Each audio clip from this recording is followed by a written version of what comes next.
Well, good morning everybody. Chuck here with No Time to Be Sad. And in today's video, I want to talk to you guys about my top 10 recommendations for expats moving to Thailand. Top 10 places I recommend living and reason why I recommend these things. Let me tell you a little bit about myself if you're new to the channel, right here. Hey y'all, Chuck here with No Time to Be Sad, and this is my beautiful wife of 15 years, Paige.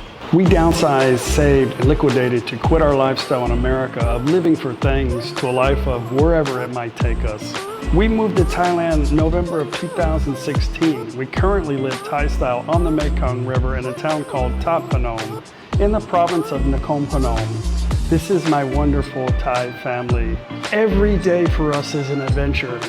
And we spend most of our time exploring and living for the moment. We know nothing lasts forever, and we try to enjoy every new day we have. I don't have time for things that really don't matter in my life. So there you have it. No time to be sad.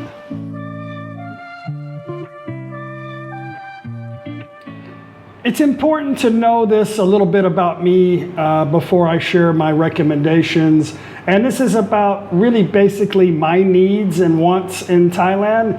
I'm sure they're not going to be the same as yours, but these are just my recommendations based on what I need as an expat in Thailand. Before I share this top 10, I want to let you know that I've traveled extensively through Thailand. I've driven about 260,000 plus kilometers here in Thailand. I've been to just about every single province, and traveling has been the highlight of my life throughout Thailand. And I've been happy to share the 2,000 plus videos of all the places that you might not have ever seen in Thailand. And yeah, I've got quite a bit of a travel experience all throughout Thailand.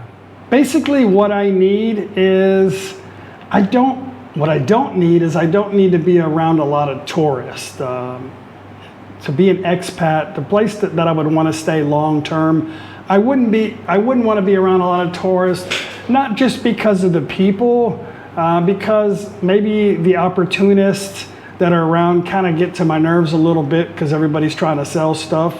And Thai people act a little bit different around tourists. So I kind of need to be in an environment that's more Thai style, more like markets, a lot of good Thai food.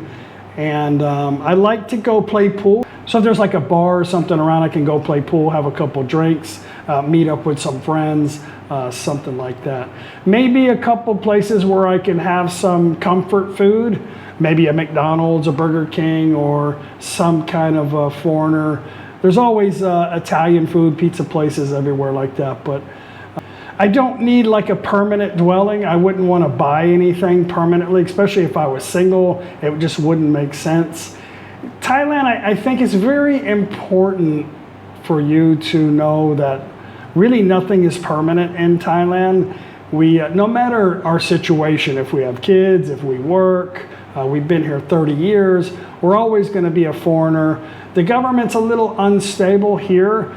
You can check past history on that. I don't need to explain that to you, but for me, it's better to be fluid, to be able to pick up and go as I choose and not really be committed. For me, I think it just makes life simpler and easier.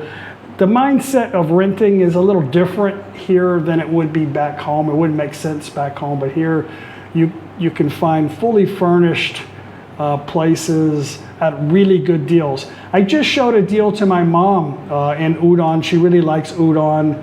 And we looked at a few places in a condominium complex. And one of the places was a 44 square meter, 1 bedroom, 2 bath condo, a really big condo. And the owner only wanted, there was a special for 7,000 baht a month. So there's deals to be had everywhere in Thailand because there's many, many condos and stuff for rent. This was fully furnished. Just have to bring your little essentials and you're ready to live. So basically that's what my needs would be as an expat. some place that's really flexible, has good food, has friendly people, and not overly crowded. That being said, my 10 top places to live in Thailand, starting at number 10. Number 10 is really the gateway to Isan, in the Isan region of Thailand, NakhonPhanom, otherwise known as Karat. Karat is a very, very large province. Lots of places to get lost in Karat. I do like the old town city of Karat. Plenty of good places to eat, places to stay, some nightlife. A lot of it is Thai-style nightlife, which I'm okay with that. There's Khao Yai, which is a lot of golfing, an upper end part of Karat. A lot of famous people live in Khao Yai. There's Khao Yai National Park. There's Pi Mai, has an ancient temple, beautiful town. There's many, many places in Karat that are appealing to me to live long term, at least for a year. NakhonPhanom. Number 9, Tienne. Tienne is just outside of Pattaya in Chiang Rai province. Tienne has a nice beach access, lots of food opportunities, lots of shopping, lots of malls, easy to get a Grab taxi. Most places in Thailand, easy to get a Grab. There's plenty of markets, plenty of really good food. Competition is very high for food, which brings down prices and brings up the quality. Food to me is important, not so much fast food, but having the ability to sneak off and go get a Big Mac is always good. Number 9 pick as an expat. Number 8, now you might find this hard to believe, NakhonPhanom. So I live in ThatPhanom, which is in the NakhonPhanom province. And you might be surprised that I picked this as number 8. However, it is number 8 out of 76 provinces in Thailand to choose from. So NakhonPhanom is right on the, now I'm talking about not ThatPhanom, but I'm talking about the city of NakhonPhanom. It's located right on the Mekong River, has the most beautiful view on the Mekong River anywhere throughout Thailand. We've stayed just about everywhere on the Mekong River, and I find Nonkai is beautiful, Chiang Rai area is beautiful, but I think with the mountaintops of Laos, it's a beautiful, beautiful spot. NakhonPhanom has an airport, easy access to Bangkok. You can usually fly there for under $30 US. Doesn't have a lot of foreigner food options. I think there's 3 Kentucky Fried Chickens. They're in the process of building a Robinson's Mall there. Really good Vietnamese food. If you like Vietnamese food, a lot of Vietnamese people settled in NakhonPhanom. There's a huge Macro, Big C, Lotus, all your department stores, stuff like that. Many very, very good Thai and Isan restaurants in NakhonPhanom. Very friendly people, and I like it because easy access to Bangkok, to travel anywhere into Thailand. They have a bus station, and NakhonPhanom, number 8. Number 7, Nonkai. Nonkai is just north of Udon, Thani, next to Loi province. Nonkai is on the border of Laos, on the Mekong River, as well as NakhonPhanom has a friendship bridge. Nonkai also has a friendship bridge that'll take you into Laos and a short trip to the capital of Laos, of Vientiane. Lots of good food, lots of good shopping in Nonkai. People are awesome. It's close to Udon Thani. You don't have to be in the big city. There is a little bit of transient people there because people don't do much of border runs anymore in Thailand at the moment, but it used to be known as a pretty good border run town. Nonkai, number 7.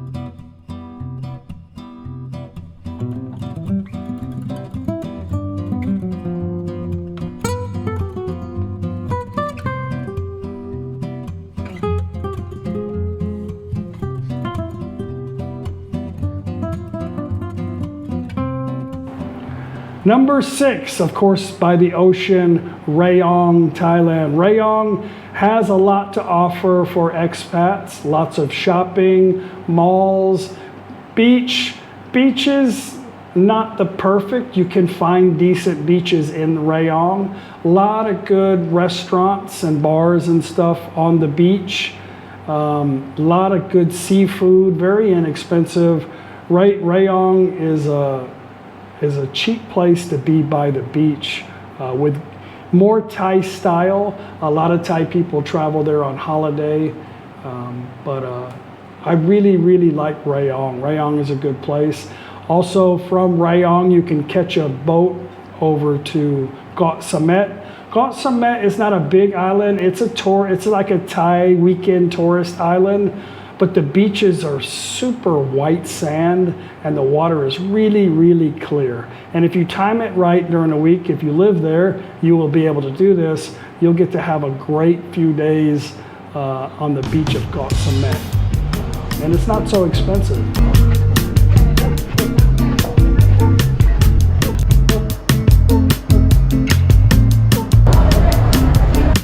Look at that, huh? That is white.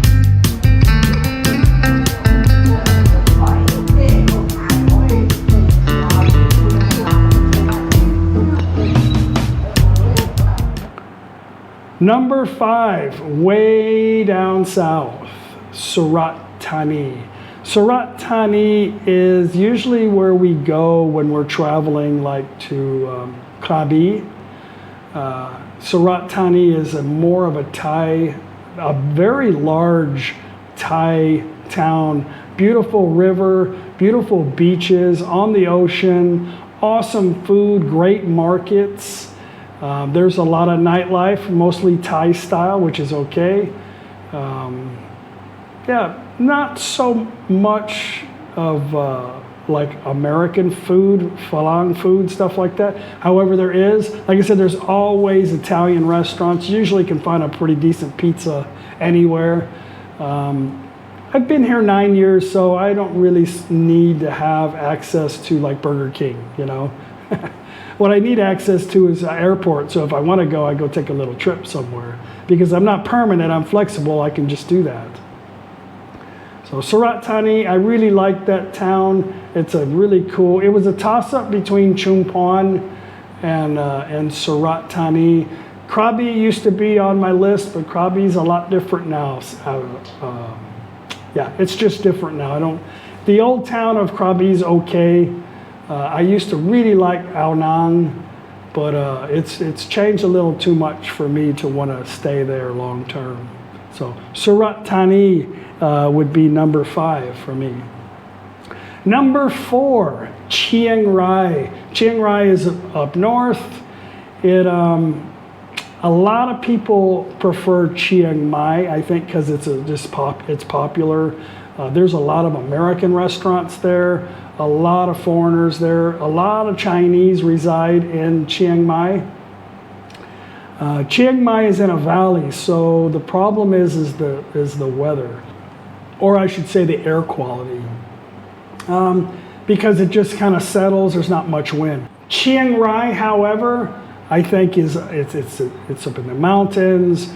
A lot of great food. The food's a little different in northern part of Thailand. They speak a little different, believe it or not, a little slower up north. People are extremely friendly. A lot of natural parks, a lot of shopping. There's everything, hospitals, easy hospital access for foreigners. And Chiang Rai it would be my number 4 option to live in Thailand. Number 3 is Chaam. Chaam is in Phetchaburi province. Now, Chaam is busy on the weekends with Thai tourists coming out of Bangkok. Plus on the other side in Bang San, they like to go over there too. So weekends can get busy, but if you live there, it's okay. You just avoid that beach area. But I like the fact that there's beach access. Not so much like Hue Hen. I don't really care for Hua Hin. Hua Hin's a very popular tourist place. Not to make this about dogging any provinces, but it's just, there's too many people there. It's a little stress for me. The prices are a little higher. The food's a little different. The people are a little different. There's no beach access unless you're staying in a hotel. Now, that being said, a little bit north and a little bit south of Hua Hin is very beautiful. A little south of Hua Hin, it kind of reminds me of like West Palm Beach in Florida or Fort Lauderdale. But to stay long term, I don't prefer Hua Hin.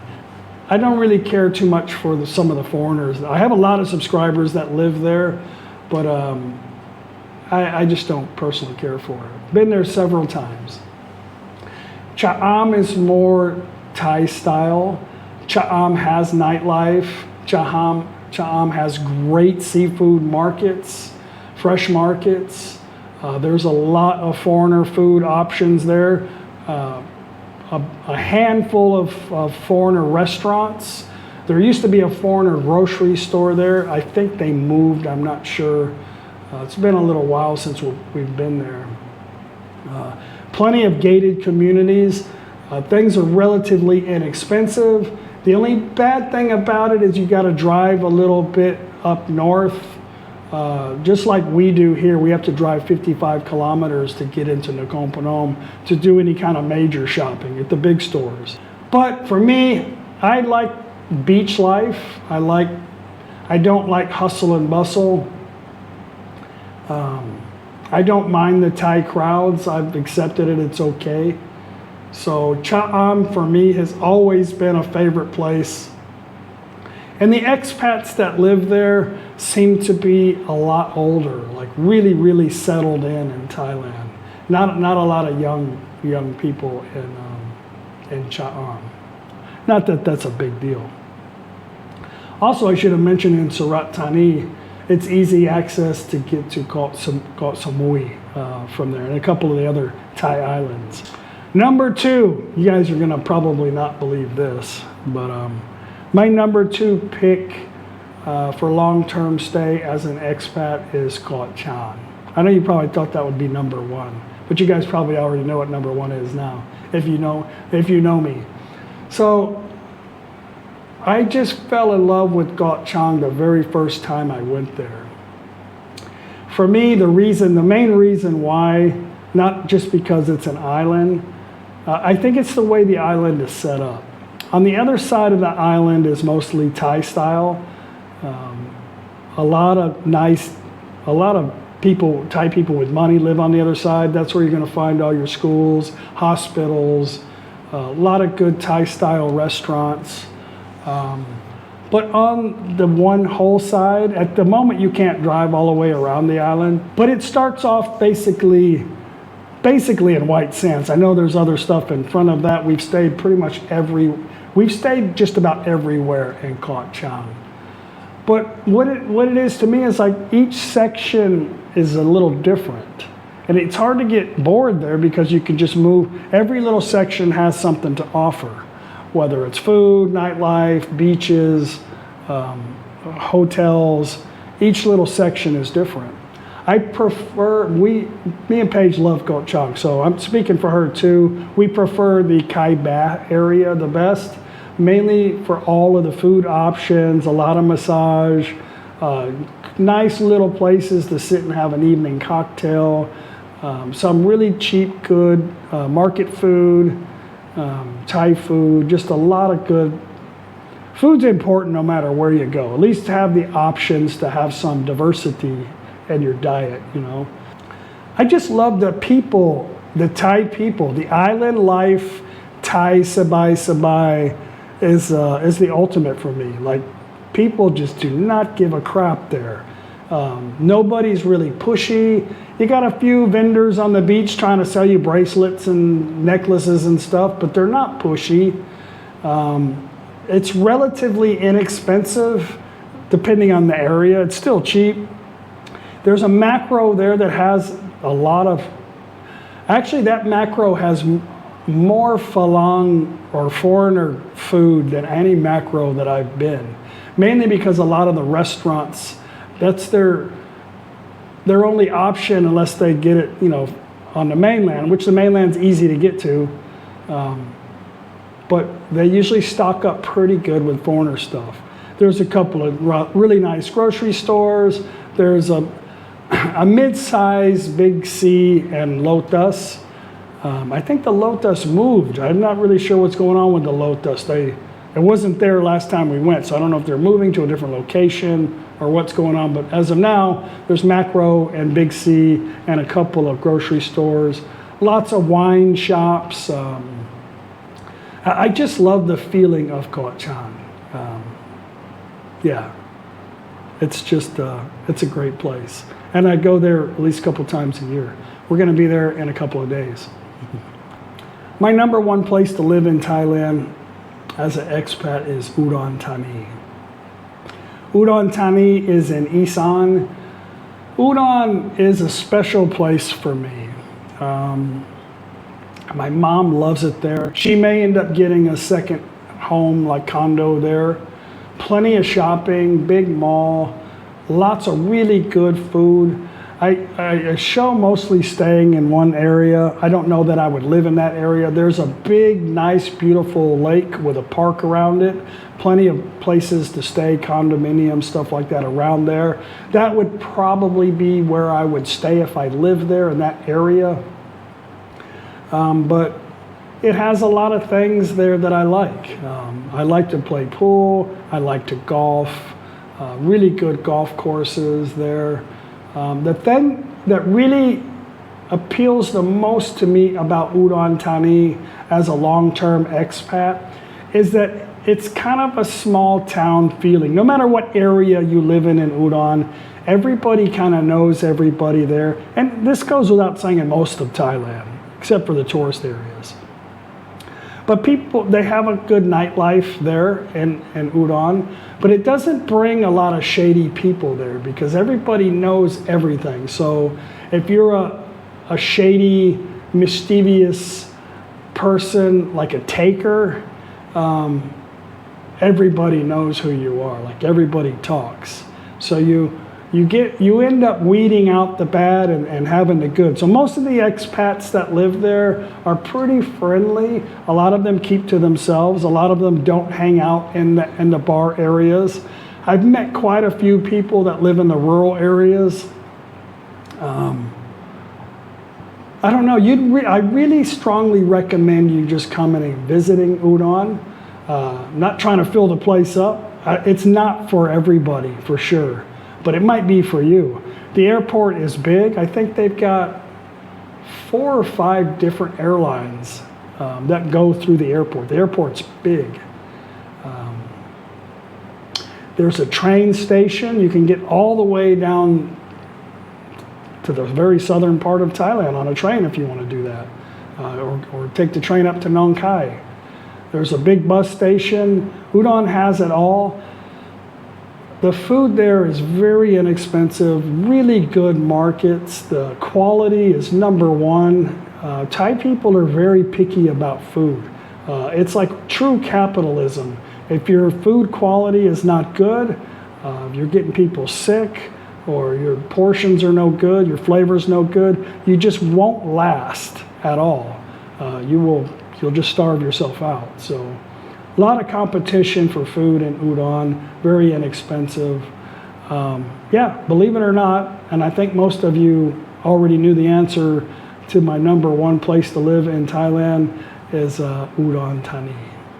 Anyway, guys, that's it. I just thought I would share that with you before we make our next journey down to Koh Chang. I hope you watch the video. Our next series of videos are going to be Chonburi province, Buriram, Jantapuri, maybe Surat, of course, Koh Chang. We're going to be doing some good traveling down there. I hope you come with us. So again, my advice, if you want to come live in Thailand, things are different if you're married and, you want to have a family home with your Thai wife or something like that.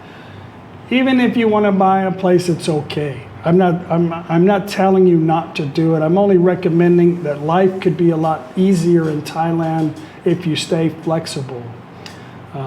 Things change a lot here. Immigration changes, your neighbors change, everything changes. So if you could just pick up and go, hey, you know, I've been here 5 years now. Maybe you want to go try to go live up in Chiang Rai. It's easy, and I think you become a happier person when you're living in a place where you're only allowed to be there 1 year at a time. And remember, you're always a foreigner here. Accept that, smile. You have a lot more opportunities as a foreigner than Thai people. You have a passport that'll take you to anywhere you want to go. A lot of people don't even travel outside of their province in Thailand. So be nice to them. Be privileged that you're able to be flexible and afford short-term living. I think it'll make your quality of life better here. You'll be happier, a nicer person. You'll get to learn new things, see new things, and just live spontaneously. Don't try to, life is not permanent. Things change. You could wake up one day and your life could be completely different in a matter of overnight. So why try to live your life in a permanent manner? So that's my only advice to you from somebody happily living in Thailand. Yeah, and learn to speak Thai. We'll see you guys tomorrow on our way to our next adventure. If you liked today's video, don't forget to give me a thumbs up. If you like this content and everyday life videos, random stuff, subscribe. We'll see you guys tomorrow. Bye.